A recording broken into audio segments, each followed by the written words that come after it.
All right, I'm pulling up to the entrance of Sharp Eye Surfboards to pick up my new custom. So hopefully I can get in and pick up the board.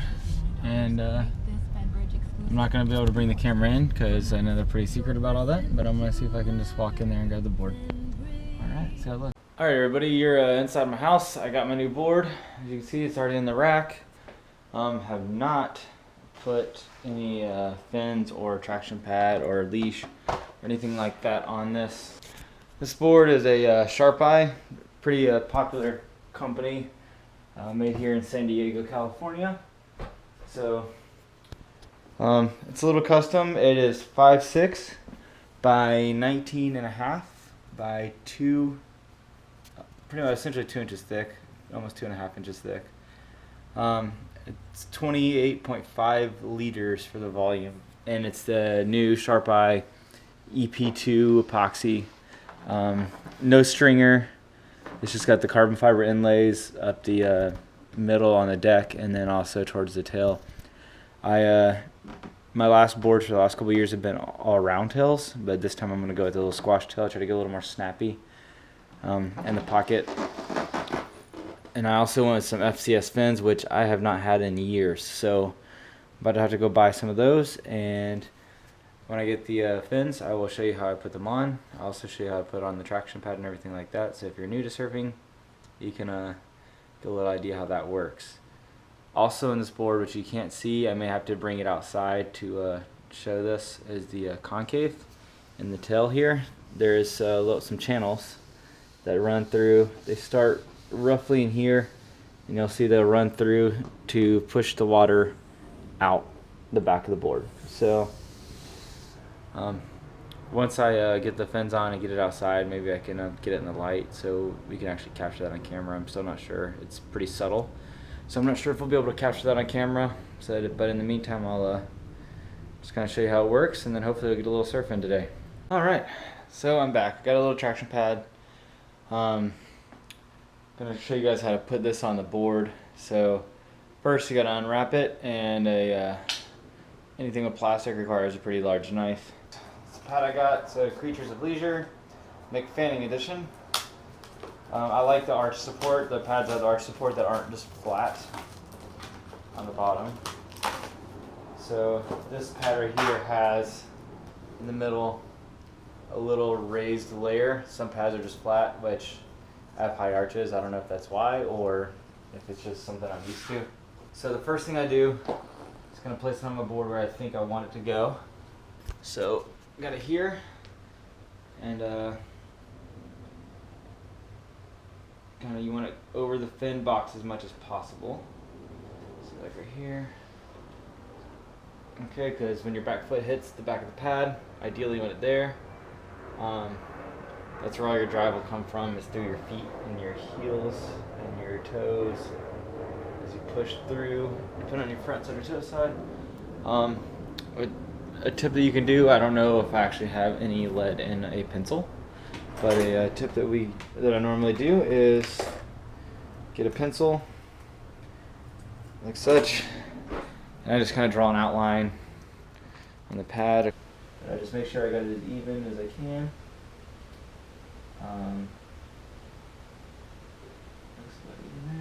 I go around just the outside corners, and the outside corner, and the top. I also go around the inside corner because that is a totally different piece. And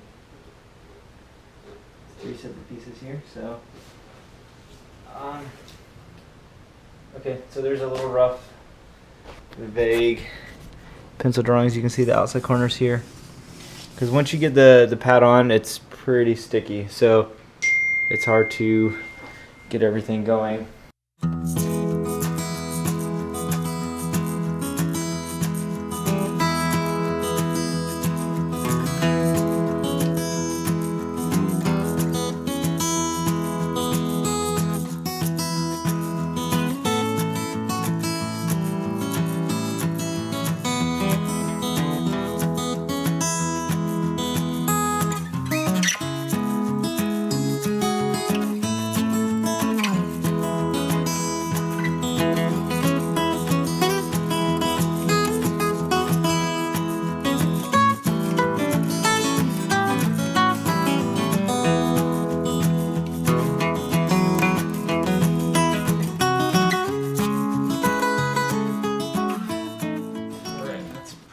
centered. It might be off by like a centimeter, but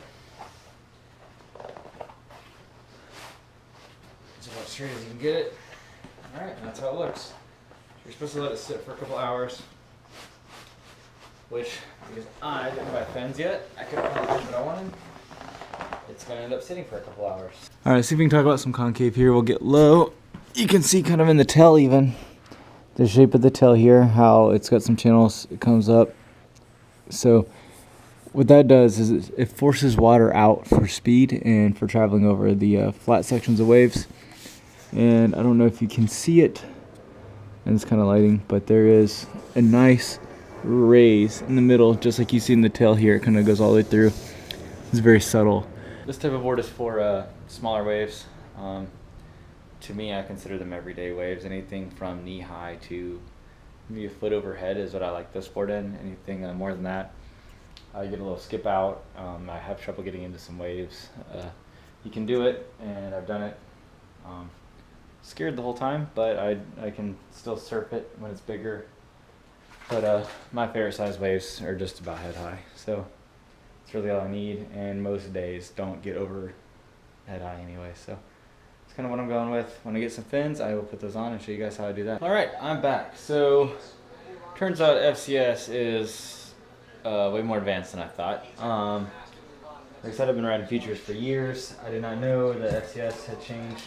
I knew they changed their box. I knew the fins are different. I did not know that you could not use the old fins, or you should not use the old fins in the new boxes without spacers.